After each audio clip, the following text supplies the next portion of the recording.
How is everyone? I'm glad you stopped by. If you're here, you wanted to see if the rumors were true. Is this guy really claiming to be the heir apparent to the kingdoms of Scotland, England, Ireland, and Wales in his own right? How could that be? So called black people were never monarchs in England. Well, everyone, it's been 4 long years of me trying to prove this very fact. 4 years of me trying to make sense of it. But no matter how hard I tried, signs kept pointing to an astonishing yes. I honestly can't tell you how long I sat in awe. When I finally came to my sentence, I realized there was only one thing I could do.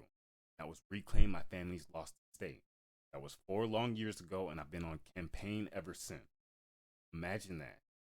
Never being told a single day in your life that you were royalty. Never being told that the people you descend from are in every history book in Western civilization. Ruling civilization for all recorded history. Tracing my ancestry back to the houses Stewart, Neville, Percy, and Plantagenet. If you all stick around, you'll see my family tree and what was really going on behind the scenes of the biggest moments in American, English, Scottish history. Getting an in-depth look for the first time of the Clan Stewarts of Ardsheal, Appin, and Lorne. Hello, let me introduce myself. My name is Prince Sterling Bradley Walker. I am Jazeera, heir apparent to the kingdoms of Scotland, England, Ireland, and Wales, through my grandparents, John Stewart and Sarah Leonard, who were married right around the time of the American Revolution. Each family rightful heirs to their respective kingdom. Stewarts of Appin, heirs to Scotland, and the Leonards to the kingdoms of England, Ireland, and Wales. My journey begins December 4th, 1981. I was born to Alvin Eugene Walker and Vivian Louise Applin at Mount Sinai Hospital in Cleveland, Ohio. I want to be honest, I don't really remember much of my life before the age of 3. All I know is my parents split up after, I believe, about 10 years of marriage, which was like 2 years after I was born. After this period, me and my mom moved to Concord, Ohio. And it's really in Concord, Ohio, where all my memories begin. Concord Township is about 30 minutes east of Cleveland, Ohio. It's pretty small. There's only about 2 fire stations, and there's actually not even a post office. We had one drugstore that I remember, Drug Mart, and that was pretty much it. We went to Menor for everything. Menor is a bigger city. There's Painesville, which is further east. But yeah, I just happened the boundary lines where I'm at. I happen to be in the Menor School. I lived in Concord. It was really strange because we lived right on the cusp of 3 cities combined. So I just happened to be in the Menor School District, but my best friend who also went to Menor School District but had a Painesville zip code, I thought was kind of fun. But yeah, it was my best friend my entire life, lived two houses away from me. So I went to Garfield K to 6, which is the Menor School District, which is actually kind of massive in Lake County. Nothing really exciting at this point in my life. There were no real memories of anything special. I think about 5th grade, I was diagnosed with ADD. At that time, I kind of had a real hard time reading and staying still. With reading, it was really like I wanted to read way too fast. I wanted to read faster than my little mind could take in the words and process what words I was. That I had a real hard time reading it. But to be honest with you, pretty much like 100% of my attention was spent playing, watching, and dreaming about hockey. I grew up with a Canadian pastor and his family. They had three boys. At the time, I really wanted brothers. So with one to be best friends with and two to spare, you pretty much can guess where I spent every week. Almost a lot of weekends. Yeah, I went to church a lot back then too. Um, yeah, I just love church. I love scripture. I love hearing about the miracle. I think is what pushed me to doing what I would do further in life, and we'll talk about that later. But the nice thing about going over there also was that they were never allowed um inside. They were never allowed inside. They had to be outside all the time. So we were outside pretty much, even in the rain. If it was raining, we were at the church playing inside the church once the house got boring. Um, One other thing I loved about that family was that they did stuff. They were a younger couple. My parents, like my stepfather, 20 years older than my mother.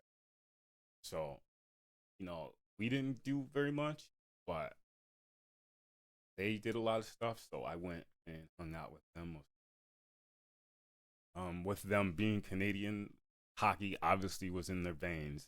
Um, that's all we did. Roller skated. Um, with the church, he had a massive slab concrete put down, and we used to play street hockey. They had basketball courts. We played a lot of basketball. It was just an athletic family. That's really volleyball. I mean, every sport you can think of, we played. We were really good at too. Um, so I played hockey till about eighth grade. And it's funny, like in hockey, I think just with all the hitting and everything, I tended to gravitate towards those type of people in school, which showed my best friends in junior high school and high school, especially junior high school. But yeah, I thought that was kind of looking back at my life when going over this and showing you guys what you're looking at now. Um, that was very hard to do, but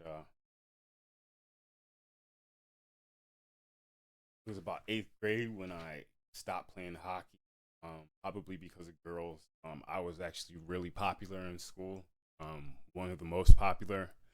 I had gray or dreads at one point in time, braids.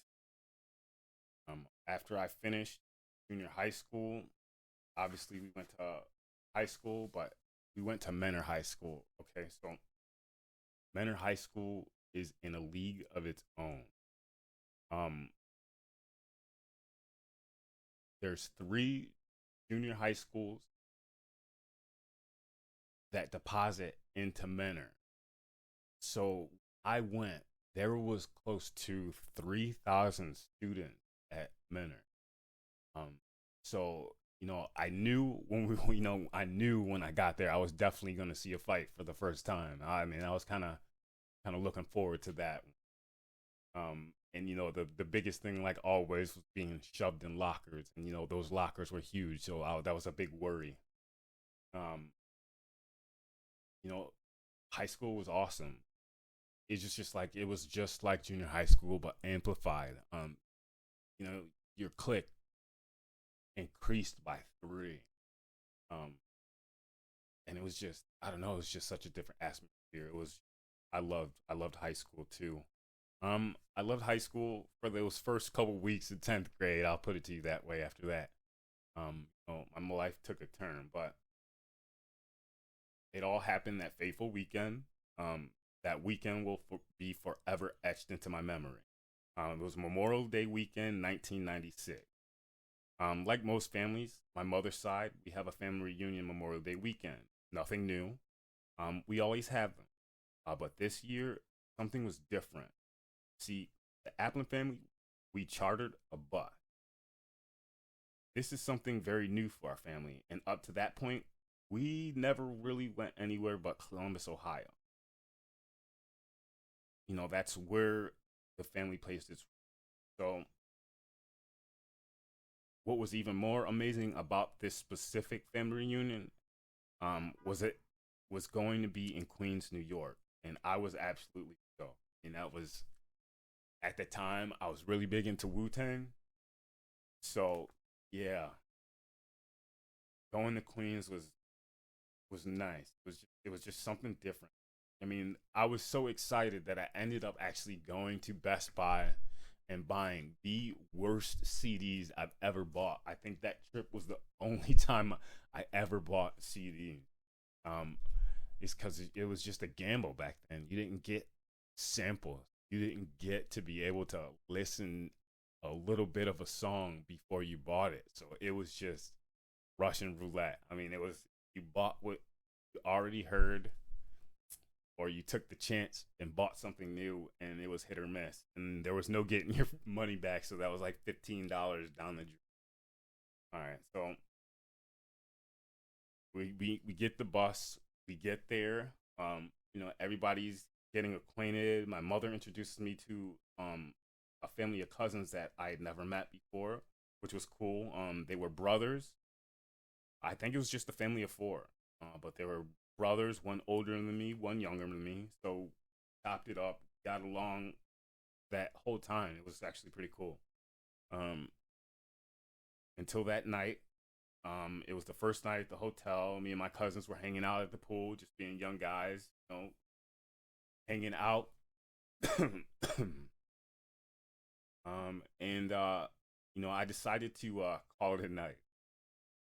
Um, I got a little tired, so I decided to go inside and went back to their room, said goodbye to their parents, and went back to my room. And I don't know, I was just tired. So all I remember is just hitting the bed. And the second I hit the bed, I was out. I was out like a light. All right, here we go. This is here we go. All right. All right, that morning I woke up to no one in the room. All right. There was nobody there. My parents must have just tried to wake me up and couldn't get me up, so they just said the hell with it and they just went to breakfast anyway. Um so, I woke up that morning, realized that there was nobody in the room.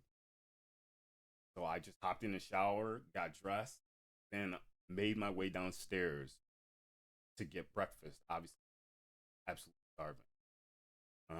I go down the hall and I make my way to the stairs, and it's just like people. I mean, just people everywhere. I was not expecting it to be as packed as it. I mean, let's be honest, it was Memorial Day weekend, but it was just there was just people everywhere. So I'm searching, I'm looking for my parents, looking for the family, and I don't see anybody. It's like, what the hell? I'm hungry. And then I hear it. I hear my mother call my name. And I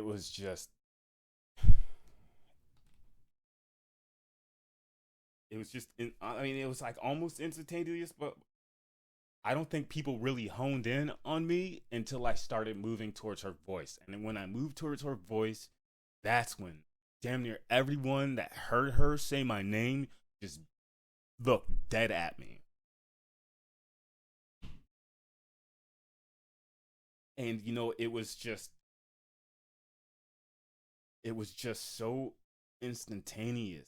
Like, I'm staring at me that it was like it's something from a movie. I mean, that's the only thing I can explain it. It was like it was a movie. Just hearing my name called and everybody just stopping and staring at me. And I don't know, maybe it was just the shock of just everybody staring at me and recoiling, but I just could not see where my mom was. I couldn't see where the voice had came from. I'm like looking, and all of a sudden, I guess like being that stressed, people could tell like I couldn't see where my mom was, and everybody was staring at me, and I started getting really, really uncomfortable. So I kind of started to panic, and people could see that. And when the people noticed it, the people blocking the family reunion sign actually moved, and then I saw it. I saw the sign Applin Family Reunion. So, I start walking, making my way towards the conference room where the food and everything was, making my way, and everybody's still staring at me. And I'm just a million things are running through my mind. It's like, why are all these people? Why the hell are they looking? What? Why? It was just your mother calls your name all the time. Nobody pays attention to it, but this day, I swear to you, everyone stopped and looked at me. So I'm walking through the archway to the conference room, and I look back just to make sure all this is happening. I guess I don't know, but I look back, and sure as hell, everybody's still staring at me. So just still freaked out. I turn back into the conference room, and it's when I turn back into the conference room that I noticed the TV. I see the TV. In my mind, it's exactly why everybody had just looked at me. So, does anybody remember what they were doing Saturday, August 31st of 1996? Any idea what you're doing that day? Do you know what day that was? That was the day Princess Diana died. Um, that's how I spent my first morning of the first night of my family reunion in Queens, New York, of the Applin family. So, it's just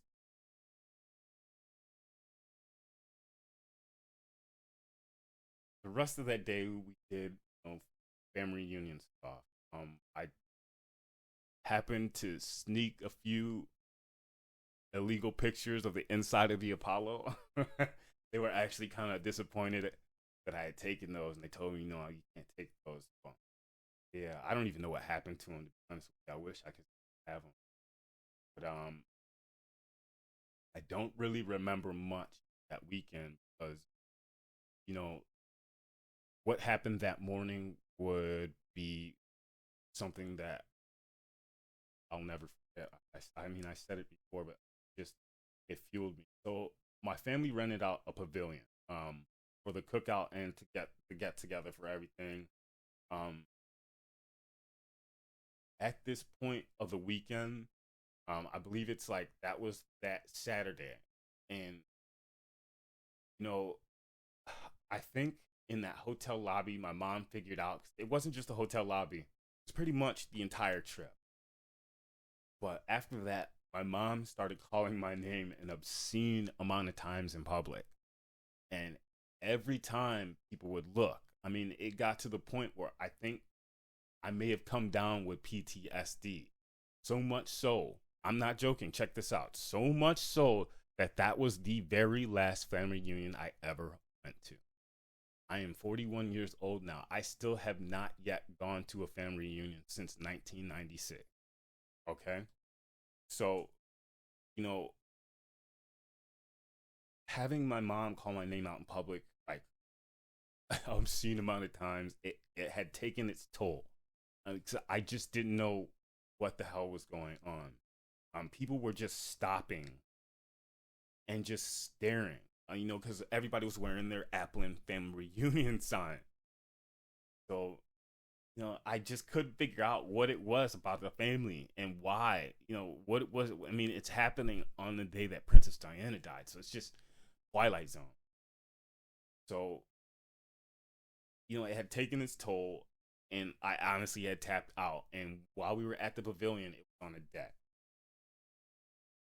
And I remember that it must have been on over a ravine or something because we were, pretty high up on the tree. And I was just sitting there contemplating everything. Um, this shook me to my very core. Everything in the world was seriously in question. Um, for that weekend, I was very preppy. I wore Tommy Hilfiger, Nautica. I wore wore those colognes. I was just material. But after that, yeah, black gangster rap, like heavy gangster rap.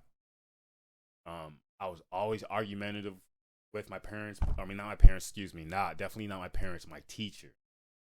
Um, but we'll get into that a little bit later. So at this point, I'm sitting there and I'm just contemplating everything.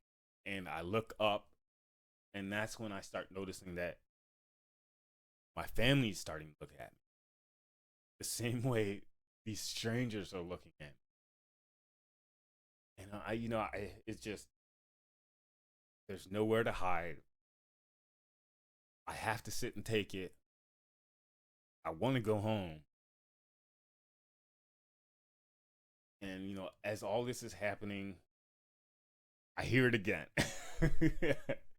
And it's not pleasant anymore. You know what I mean? It's like a nail, nails on a chalkboard. So I hear my mom call my name, and I'm like, all right, let's go see what she wants. So I didn't get my ass whooped. And, the good prince that I am, I did what I was asked. So when I got over to where she was at a table. And, this table, people had been going to this table that whole day. And there was a kind of a commotion at the table, but I didn't pay any mind to it. You know what I mean? The guy who kind of organized that certain table, I caught him looking at me.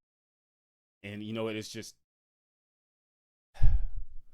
I can't express. I really can't. I wish I could.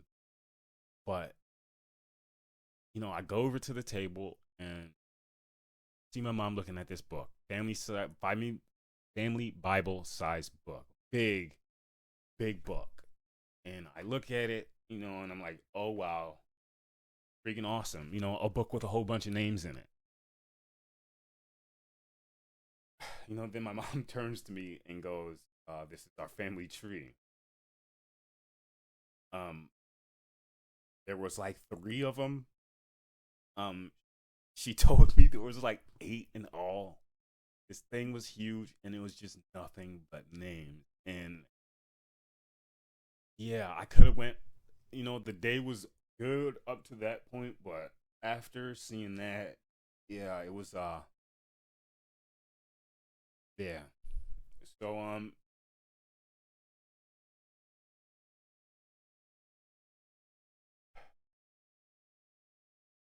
I could have seriously gone without that. What happened that weekend changed my life. Um Hopefully it's what I think it's really what pushed me so hard and not giving up when there were dead ends. There were dead ends everywhere. Trust me on this. Um there's a name change. Obviously, I say my name is Prince Sterling Bradley Walker. My last name I thought was Walker. But Walker is a part of Clan Stewart. And I found out, we changed our name. But you'll see later. I'll show you what I'm talking about. But back to the story. So after that weekend, we make it home. I go back to school, and I'm relieved, right? I'm relieved that that weekend is over. So I'm at school, at my locker. Girl comes up to me, very polite, asks me how I'm doing, how my weekend was, what did I do? I said I went to my favorite reunion. and their jaw dropped. And it got to the point where I got sick of people at freaking asking me. Um, I believe I started lying.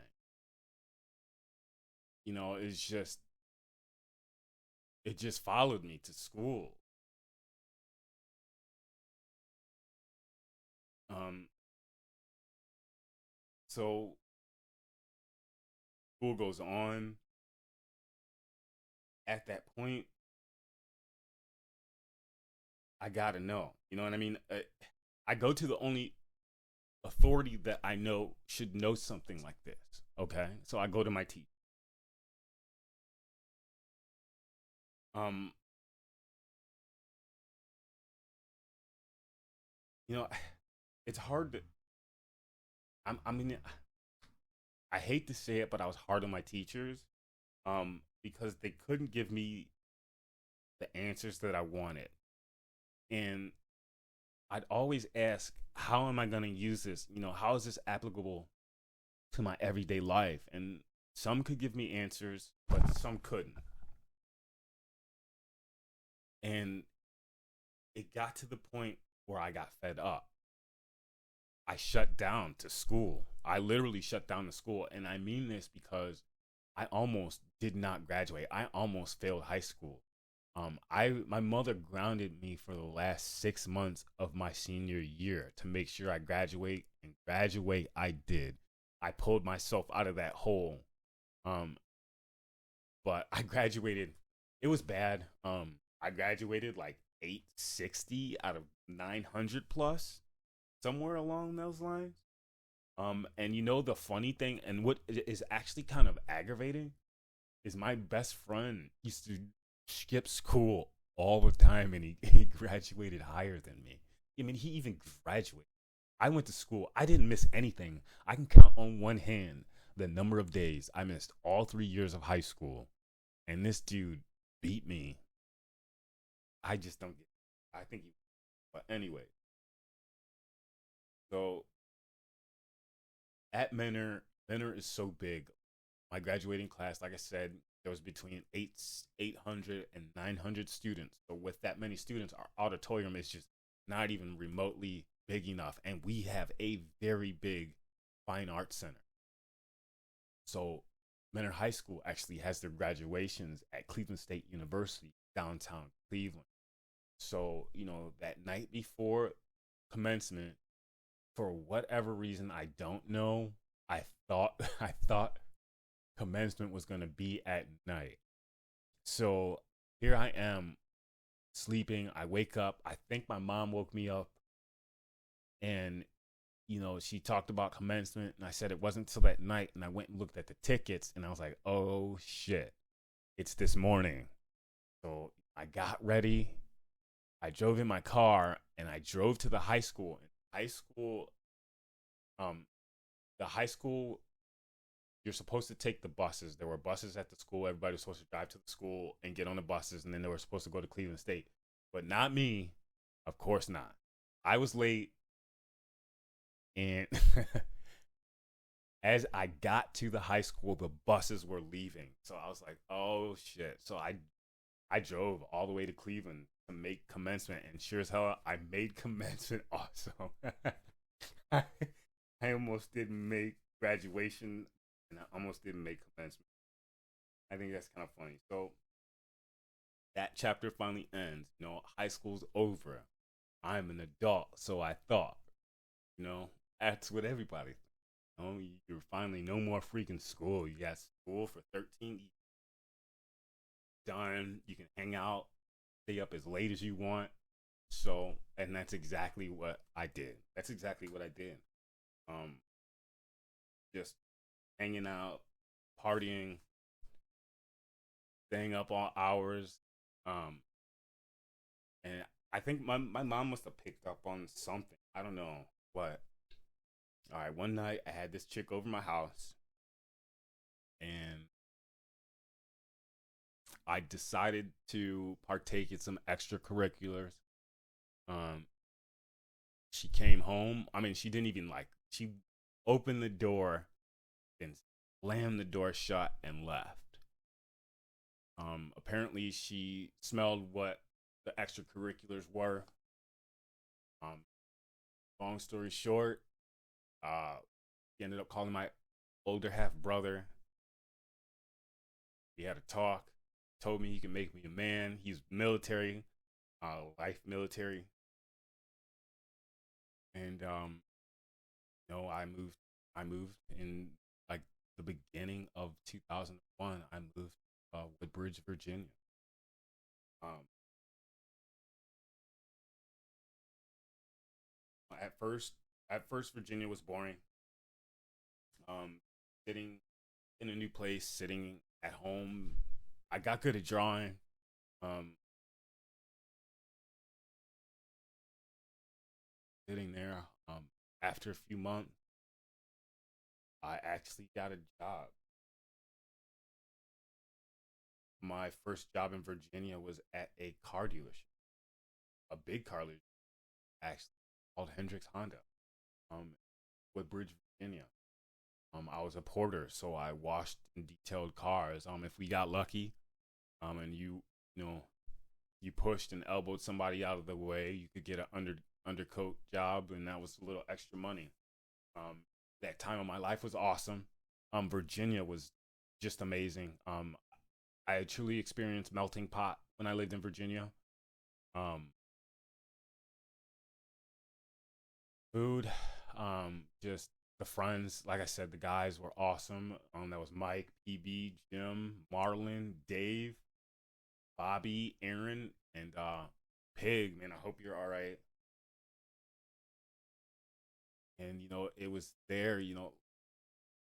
When I got the job and I hung out with those guys, they were all into cars. A few of them were mechanics, or like you went to a porter, then you went to becoming a mechanic after that. You did oil, and then you could become a tech. Um, and they were big into underground racing. They souped up their cars. They ripped them out, turbos, everything. I mean, it was awesome. And then Fast and the Furious came out, so that was even better. It was just, it was just good time. But things changed. That year obviously was a big year for everyone. Um, it was a big event. So the day started off for me. The day started off like any other. Like normal. I woke up late. I woke up from just this massive deep sleep. I get in sometimes. I'm guessing because looking back at this, it just seems like I get into these sleep episodes when stuff like this. I don't know. It's just I came up from just coma type sleep. Okay, so after coming to, I realized I was 30 minutes late for work. So I busted my ass. I got ready, got in my car, and just headed off to work. Um, at this time, we lived in Woodbridge, Virginia, and I worked in Manassas. So I believe it was like between a 20 to 30-minute drive. Um, but it was just, maybe it was the smog. I don't know, but it was just the air was thick. You could just tell there was something in the air, and I just couldn't figure out what the hell it was. So I get to work, and you could just tell that people were different. There was a guy in a suit, full dress up, on the roof messing with the antenna, and I was like, what the hell? So I walk into work, and everybody's kind of huddled together talking. TV's kind of on, bad reception. Guy messing with the TV too. The guy watching him. I ask, I ask, what's going on? Like, what? Why is everybody being weird? Like, a plane hit the World Trade Center. Um, all right. I want you all to understand something. I grew up being told I had a learning disability. All right. I didn't read a book to save my life. I barely read. I just didn't. And to be honest with you, I got kicked out of an English class for my inability to speak. Maybe it was just public speaking. I don't know. Maybe I was just nervous. I didn't want her calling on me, but she called on me. I just bombed at just reading a simple paragraph, and she straight kicked me in class. That was like the beginning of high school. So I asked, "What the hell is the World Trade Center?" Then they explained, and that see what was going on.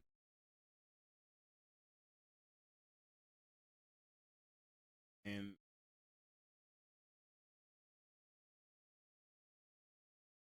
I don't really need to explain.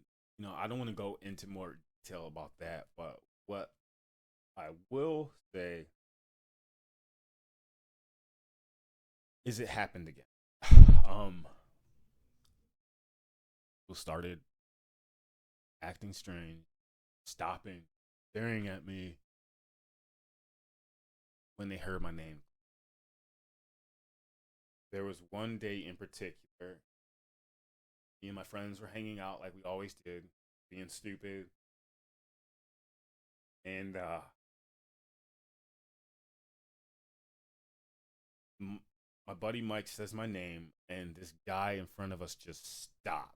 I mean, just stopped dead. Just wasn't paying attention, minding his own business. And it was like when he heard my name, he came out of his trance and just looked at me, and his jaw dropped.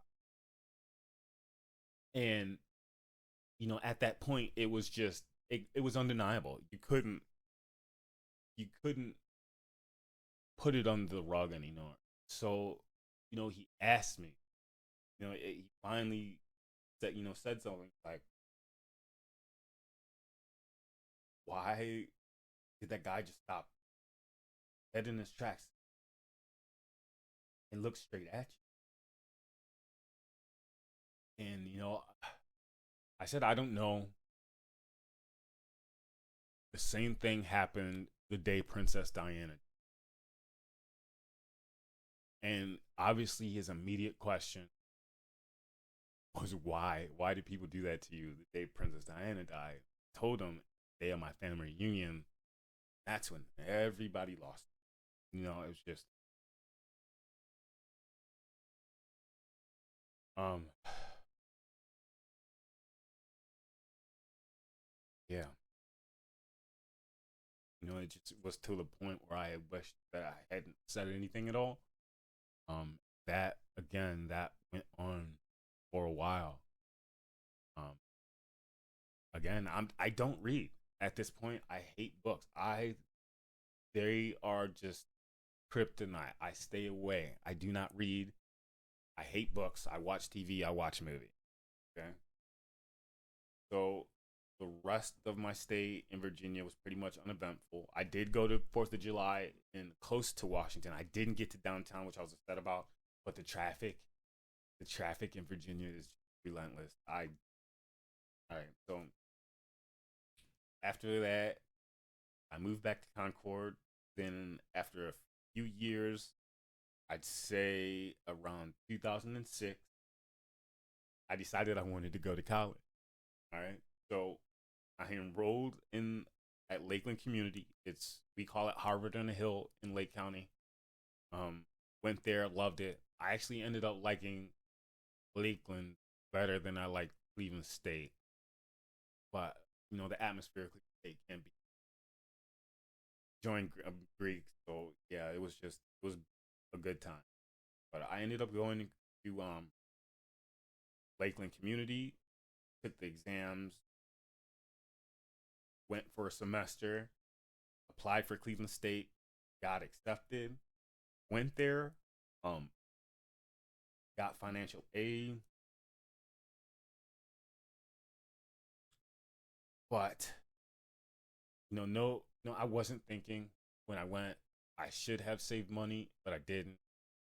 Um, I did everything. I was able to pay for everything except for books, and that's where it was the Achilles heel for me. I know a lot of people are thinking, oh, well, obviously, you went to college and didn't get freaking books.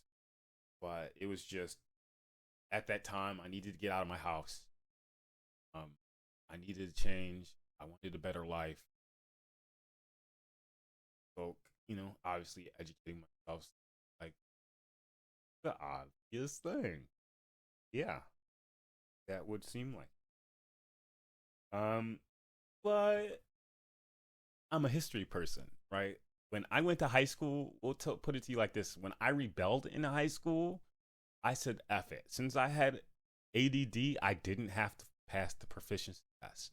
In Ohio, there's proficiency tests to make sure you meet state standards, obviously, right? Well, I intentionally failed them all except for history. History is the only proficiency I passed. So fast forward to college, and here I am in history class. Okay. So I take the history course because obviously I love history. Why I didn't just do a history major, I don't know. I'm kind of upset with myself that I didn't do that. But anyways, you know, obviously this question is constantly going in the back of my mind. Am I royalty? Started creeping her ugly head again. Um, I started hitting up history professors in class in front of everybody. Um, but the strangest thing happened. All right, I can't explain it, but it's like we were speaking completely different languages, and I'm not joking about this. I don't know what it was. It just I ask one question and they'd either trail off into something completely opposite or not answer me at all. But it was just, to me, they were just blatantly obvious questions.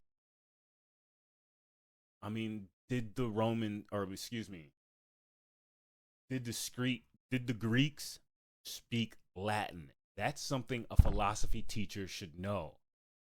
He was an attorney. They didn't know it. And something just got me thinking. The one question that I asked my professor in history was about the Magna Carta. And she just went to stuttering. I don't know what it was.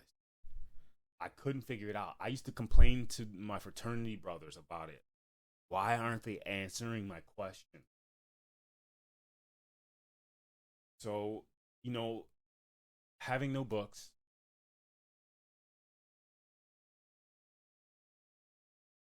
not having my answers or questions answered, I did what any logical person do. I attempted to try and fix it at the very last second. That didn't work, obviously. I flunked out of Cleveland State. Um, but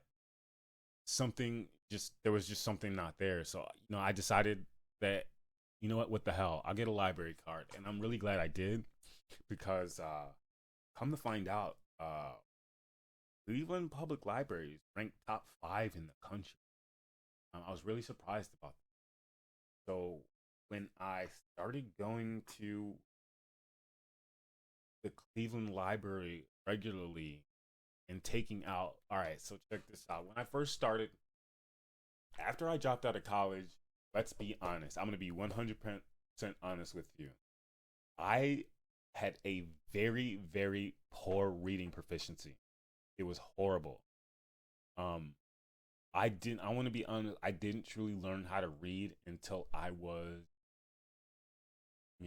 23, 24, because that's about when I went to college, about 23. So I could, everybody else could. So, I'm taking 50 books out at a time, but don't get me wrong, they're not adult books. I'm taking kids' books out because they're small. Their words aren't hard to understand. Because the very first book I took out that I wanted to read before I decided to go to something a lot simpler was a book on Einstein. And I tried. I tried. Those words were just, yeah. I couldn't get through the words. So what I did was I decided to go through the book. I still pushed through as much as I could. Um, I wrote down words I didn't know, didn't understand. Then I went through other books, got those words I didn't understand. Um, when I felt like I had a sufficient amount, I went to a vocabulary builder. After that, I did flashcards, and by the end of it, I had probably almost 700 flashcards. Um,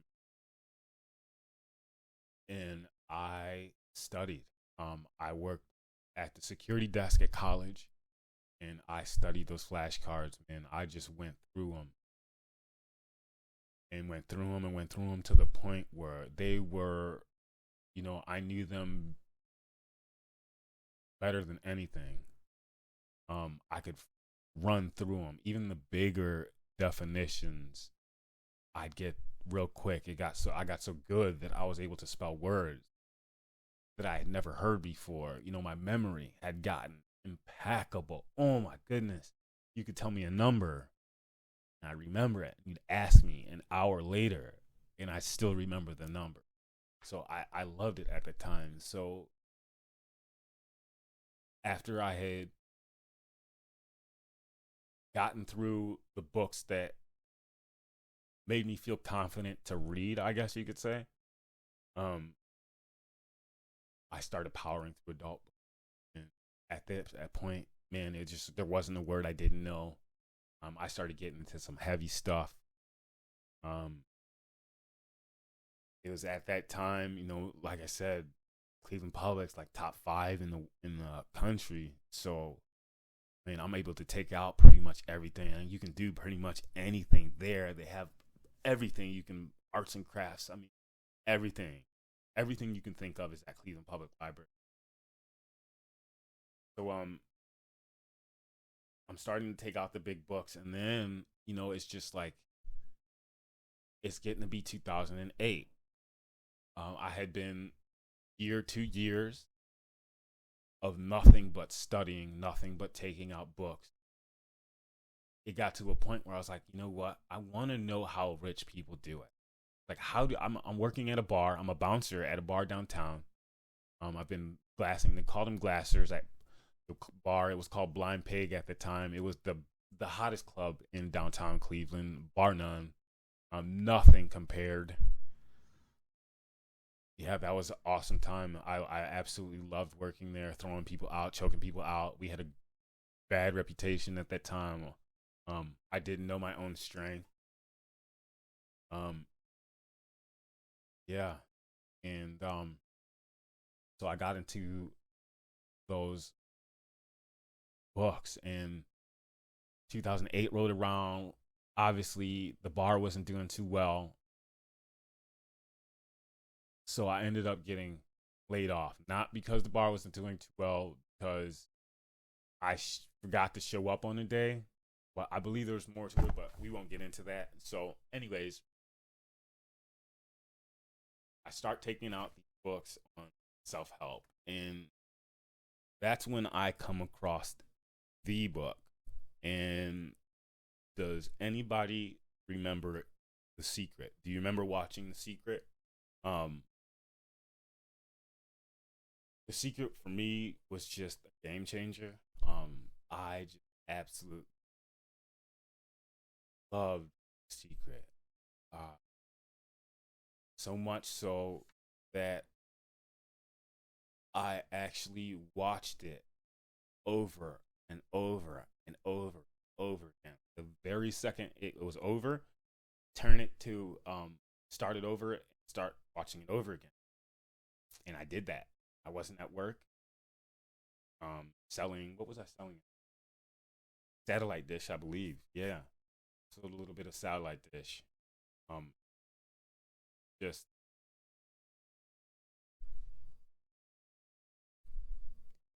going over the secret. And after a while, you have to ask the question, what was that book she was talking about? What was that secret book? I searched of finding that book. book that she talks about in The Secret. It's called Wallace, or it's called The Science of Getting Rich. It's by a guy by the name of Wallace Wattles. Once I started read The Science of Getting Rich, then that just opened up Pandora's box. Man, I got into the new age stuff like Russell Conwell's Acres of Diamonds, James Allen's As a Man Thinketh, Napoleon Hill's Think and Grow Rich. I mean, I went to Rich Dad Poor Dad. At the time, obviously, I wasn't working, so I was able to sit and just read, absorb, take everything. I got every book that you could possibly get on real estate, investing real estate, how to evaluate properties. I read every book in the back of Rich Dad Poor Dad, and then every book in the back of those books. And it just wealth accumulation. But at that point, I started working for my landlord because I lost it. I wasn't working. I needed to keep a roof over my head, so I just got the balls and just asked my landlord, "Can I work for you?" Which was a smart idea because he was actually a pretty big, quote unquote, property owner. Put it to you that way. And he had a lot of property, so I did work. And that's how I paid rent. And I ate. That went all right, but I don't know why I didn't stay. I should have stayed. It was a cake job, painting apartments after people moved out. I'm painting it whatever color they wanted, just doing maintenance stuff. I mean, trying to learn property development. At that point, I decided I wanted to be at jobs that would give me skills that I needed to better my. So but for whatever reason, I left. Left to sell satellite dish. After satellite dish didn't work out, I could have went back, but I didn't. I decided to try and start my own art brokerage. That didn't work out. I think calling it a brokerage is a stretch, but you know what I mean. Yeah. After that, I got an eviction notice. So I called mom, asked mom to come to the rescue. Called my buddies, asked them to come to the rescue. Moved back home, and it's about that time that I fall into, the deeper spiritual stuff. It got to one day. It was just, I remember August. And I don't remember what was happening in my life. I don't know what I was going through. It wasn't bad. But I think just miracles started happening. Just things just were happening. Excuse me. At that time, I also had fallen to a guy by the name of excuse me, what is his name? James Monroe. Okay. James Monroe wrote a book called Journeys Out of the Body. He actually has 3. But the first one is Journeys Out of the Body. Journeys Out of the Body was about him having out of body experience. Had him consecutive night. And so he somehow finds a way to intentionally have these out of body experiences. Has some pretty profound things happen to him. I'll just put it that way.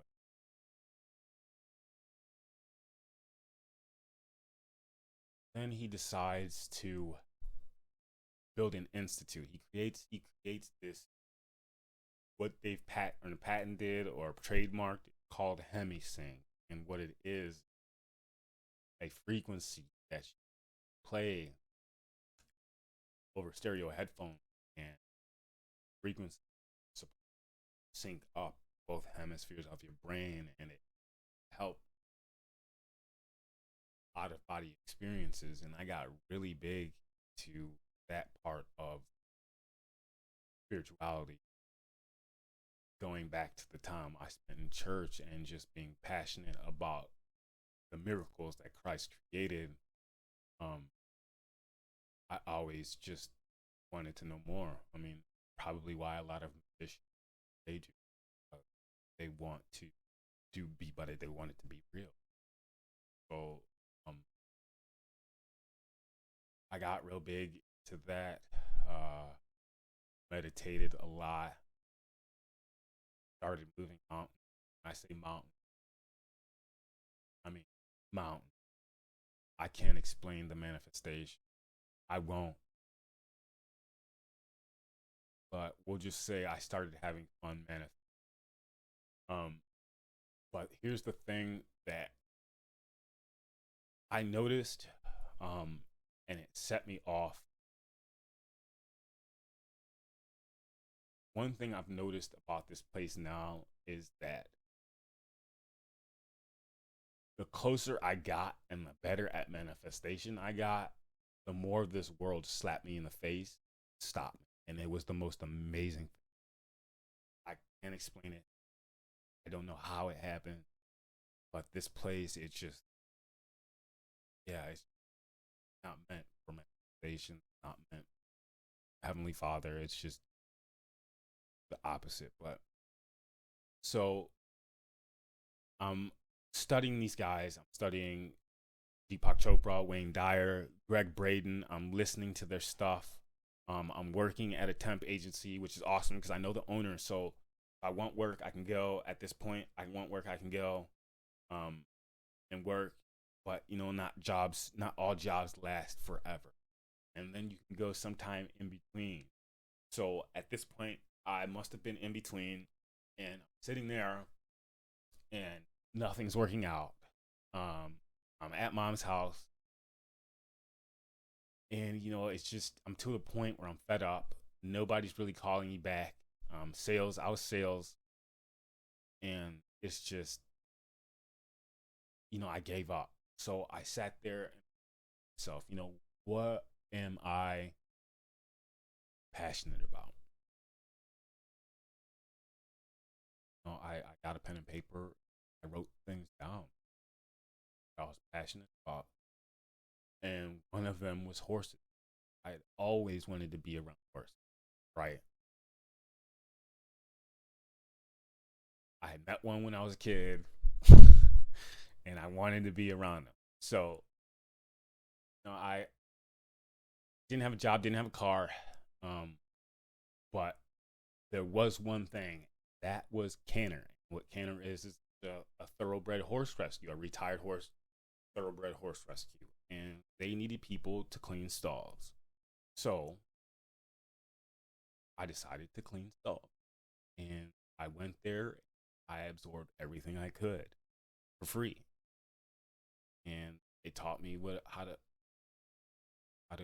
muck stalls and do everything with the horses, tack, untack, groom, everything. Right. So I spent like a month there, if that, every Sunday. So it was just 4 days. And then I started applying to local farms. And okay, so 2008, having a hard time finding a job, sitting at home, just, defeated, right? And then I get a call. It's about a farm. I was like, awesome. They liked me on the phone, so they set up an in-person interview. Went there, and can you believe it? After all this time of struggling, off and on, that I got a job 10 minutes away from my house. Okay? But, oh no, listen to this. Okay, so the job was 10 minutes away from my house. I'm working with horses, which I'm just absolutely passionate about horses. And let's just say, all right, I won't get into details. I won't say it because I don't want to put the family out there. But let's just say, yeah, they're well off. Well off. And it was just like the entire universe came into one. Like all that studying New Age, reading all these books, and just to manifest something like that. I mean, it was like the triple, like round perfect storm. I was abs. I worked with hunter jumpers. Took care of the hunter jumpers, trailer to the shows. Loved every second of that. And there, it was just all right. So this guy, there was just something about this guy. I don't know what it was, but he knew so many famous people, and it was just, at that point, I hadn't figured anything out yet, and it it was one of those. Oh my God! Like this guy knew Jim Brown, giving inside stories about Jim Brown in college at Baltimore, and all this other stuff, and I met the GM of General Motors, right? Yeah, I think so. Um, he talked about the Indian playing baseball at his on his baseball field at his house. Um, talking about Jim Tomey just hitting bombs over trees like they were nothing, and actually helping or telling the people that own the Indians now to move into where they moved at. I'm not gonna tell you. But then I got another horse job. There was a family there. Um, Very big family. Anybody in the area of Northeast Ohio will know exactly who the family is. Um, Big into automotive care. Ended up working at their for horse farm, being mentored by him. Another guy, very, very well off, did very well for himself. And they bought like what? It was like years, I believe, if I'm not mistaken, but it was a thoroughbred race farm.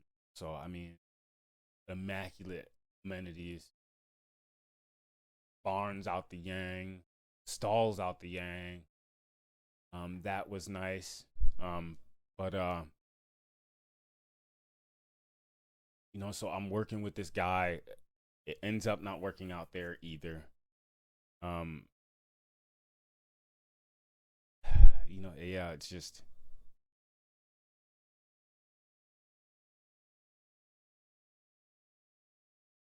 you know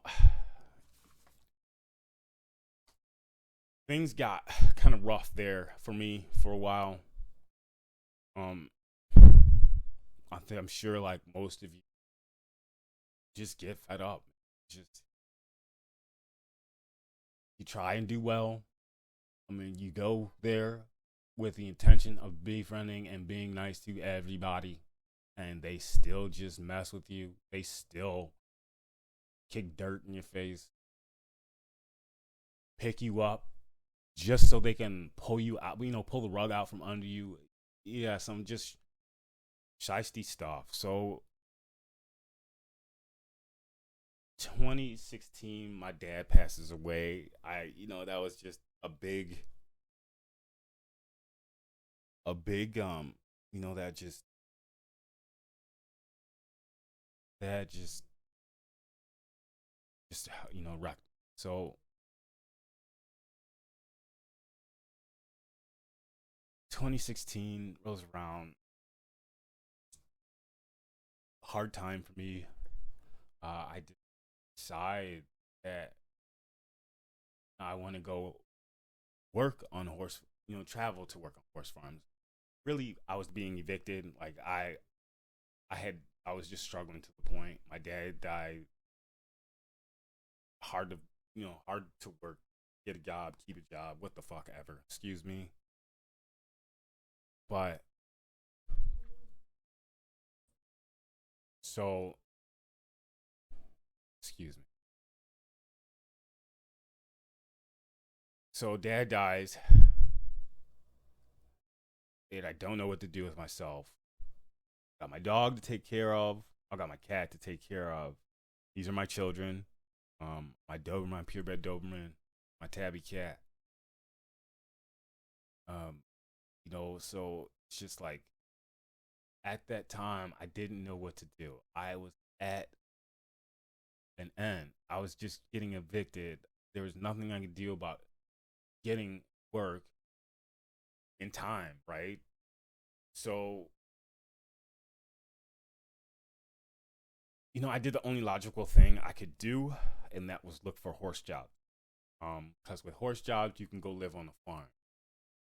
Yeah, it sucks. Or at their beck and call, damn near 24/7. Um, but I wanted to learn classical dressage. There aren't very many teachers of classical dressage in the United States, so I went for it. I ended up going to North Carolina, going to a farm. You know, it was a young girl, mom, widow. She was, I don't want to say young. When I say young, she was in her 20s. Shut up. And, you know, spoiled, right? Yeah, I can't really go into more detail. That didn't end out very well. Um, give me 1 second.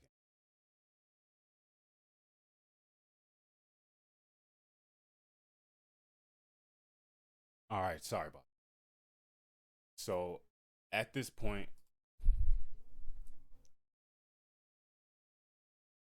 I'm fed up. So that horse job in North Carolina didn't work out. I was there maybe a month. Um, wasn't getting trained the way I wanted to be. It was an apprenticeship, so it was freaking free, and it was just disappointing. So after that, I had nowhere to go. I had nowhere to go. There was no going back to Ohio because it was winter. Obviously, right now at this point, I'm homeless, living in my car. So I was like, you know what? I've been watching this classical dressage guy in Washington State for years now. Been dying to go there. I wanted to be trained by this guy. He had a trailer there. He was just he embodied what I pictured as the embodiment of a what a classical master would be. The way he talked, it was amazing. So you know what? I was like, yeah, I'm going to Washington State. I want to learn how to train horses classic. So I go my way to Tennessee, stay a night in Tennessee, make my way to I believe I made it to Kansas. After that, I got to Colorado. Yeah. Stayed in Colorado for like 2 weeks. Went from Colorado to Oregon, Oregon to Washington. Stayed in Washington State night. In Washington State and not yeah, in Oregon, I believe. Well, you're not allowed to sleep in your car. Walmart parking lot. They have signs, cops that patrol. I was kind of in trouble. I was there about 2 days. I went to this guy,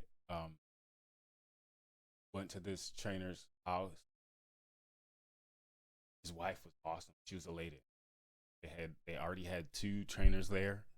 Unfortunately, there was a kid there who had a dog, which upset me because I they said I couldn't go when I initially called because I had a dog. Sure as hell, he already had a dog there. So I was like, what the hell with this? I want to learn.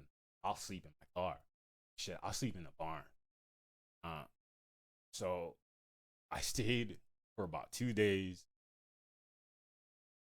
Was pretty much accused of being a criminal. So, I was like, you know what? To hell with this. I left. Um, it's just got to a point where I've had enough. I had enough. Um, something in me pushed me in 2019. What it was, I don't know. But something changed. So what we're gonna do from here on out is I'm gonna do an investigation into how I found out I was the heir apparent to the kingdoms of Scotland, Ireland, and Wales in my own right. I'm gonna show you how I got through it, how I did the genealogy, and we're gonna do it through an investigation.